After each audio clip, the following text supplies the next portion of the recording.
began in healthy-looking pigs, months, perhaps years ago. A new coronavirus spread silently within herds. Gradually, farmers started getting sick.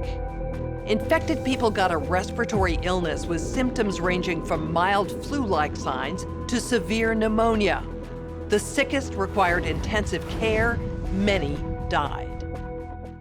Experts agree, unless it is quickly controlled, it could lead to a severe pandemic, an outbreak that circles the globe and affects people everywhere. The mission of the Pandemic Emergency Board is to provide recommendations to deal with the major global challenges arising in response to an unfolding pandemic. The board is comprised of highly experienced leaders from business, public health, and civil society. We could be looking at double the number of cases in 1 week and 16 times as many in a month if we are not able to stop the spread. That would be on the order of 500,000 cases, and it would continue to rise exponentially. In 3 months, we could be approaching 10 million cases. We're at the start of what's looking like it will be a severe pandemic. And there are problems emerging that can only be solved by global business and governments working together.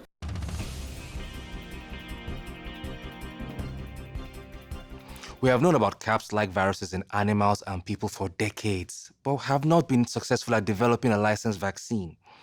And sure, there are new technologies that may help, but it's going to be difficult. I am not optimistic about having a vaccine in time to be relevant during this pandemic. So the policy crisis in question for this board in this meeting is this: how should governments, business, and international organizations allocate and distribute pandemic antivirals and medical supplies to the people who need them most? What we've seen work very well in the HIV field is, in fact, procurement through the Global Fund. So having a centralized mechanism, so financially able to procure on behalf of affected countries would be critical. I think the second thing is it's going to be very important that for the business sector, for manufacturers of antivirals, that we have clarity around what the need is and where the need is and who are making the decisions. I think that given that the countries most affected are those that are low and middle income countries with unequal access to technology, to finances, the UN has a worldwide footprint, universally recognized, and universal membership. A global stockpile would certainly help ensure more rational and strategic allocation, but the reality is that we don't have the logistics capability, even within the UN, to bring that together in one place and run it. So this is where I think a collaboration between the international organizations like the World Health Organization and the private sector, which runs these supply chains for many purposes every day, understand where the supplies are, make smart decisions about how to allocate them to the people who need them in the places that need them the most, and then work with the industry to move those supplies from where they are today to where they need to be. Just to underscore the point that cooperation among supply chain providers or businesses that have huge supply chains can add a lot of efficiency to the whole process. The question is, can you, through this international mechanism, really promote commitments to doing this as quickly as possible and give people a sense that actually if they contribute more, that they will have a better chance of protecting their own populations and their country's security and health. So to be completely clear, most of this production would already be committed in contracts.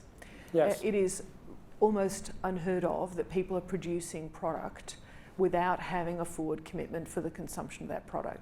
So the first thing that needs to be done, because this is not something that the countries currently control, unless countries are going to bring about emergency situations and co-opt an existing supply chain. I think it's not likely, I agree, that countries are not going to buy a countermeasure to put into a global supply without retaining a large portion of it for themselves.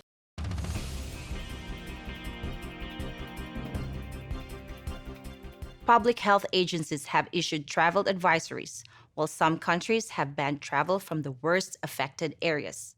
As a result, the travel sector is taking a huge hit. Travel bookings are down 45%, and many flights have been canceled.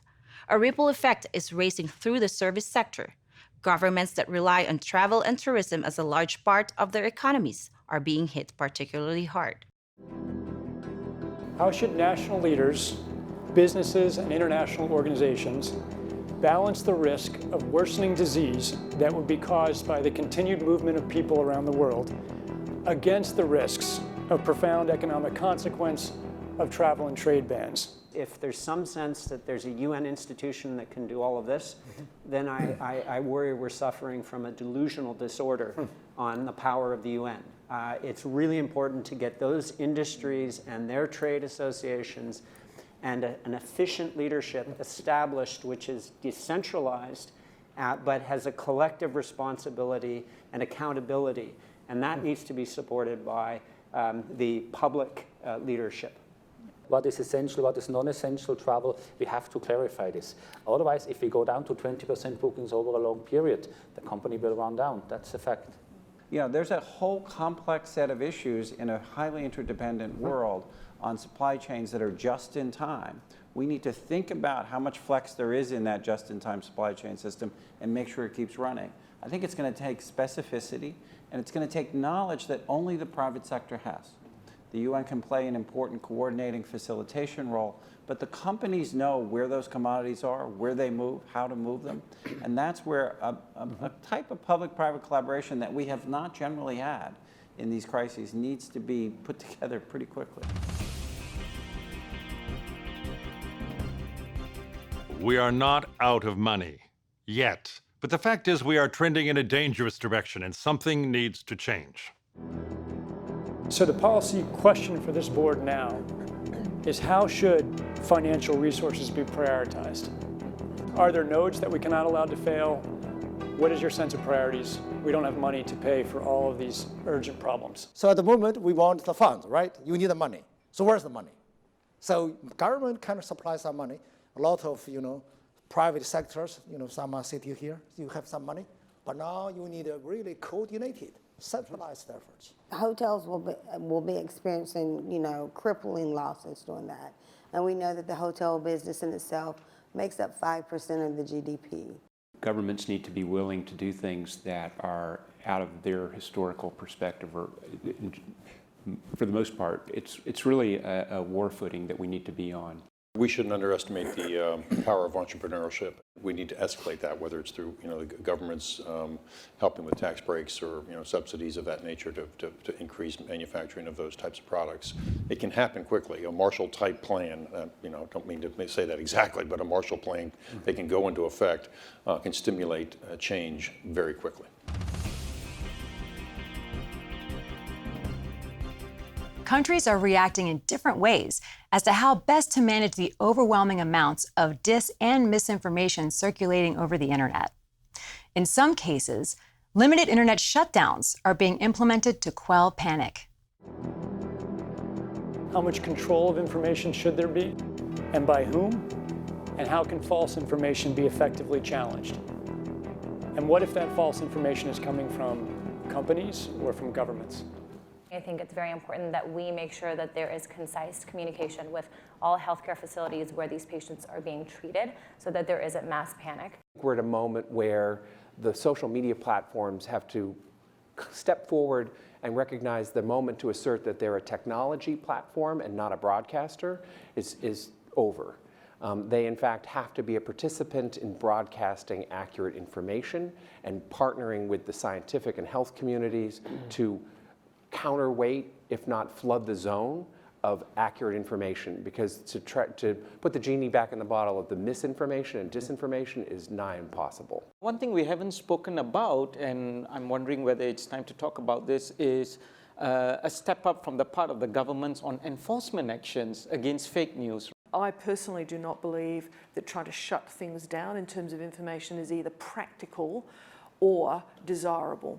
And we do have, I think, a couple of strategies that are available to us, one of which is the flood strategy, second of which is relying and informing and equipping trusted sources of information with the facts so they can then pass that on. But we also need to actually think about a technological answer to this. The outcome of the CAPS pandemic in Event 201 was catastrophic. 65 million people died in the first 18 months. The outbreak was small at first and initially seemed controllable, but then it started spreading in densely crowded and impoverished neighborhoods of megacities. From that point on, the spread of the disease was explosive. Within 6 months, cases were occurring in nearly every country. The global economy was in a free fall. The GDP down 11%. Stock markets around the world plummeted between 20 and 40% and headed into a downward cycle of fear and low expectation. Businesses were not borrowing, banks were not lending. Everyone was just hoping to hunker down and weather the storm. Economists say the economic turmoil caused by such a pandemic will last for years, perhaps a decade. The societal impacts, the loss of faith in government, the distrust of news, and the breakdown of social cohesion could last even longer. We have to ask, did this need to be so bad? Are there things we could have done in the 5 to 10 years leading up to the pandemic that would have lessened the catastrophic consequences? We believe the answer is yes. So, are we as a global community now finally ready to do the hard work needed to prepare for the next pandemic?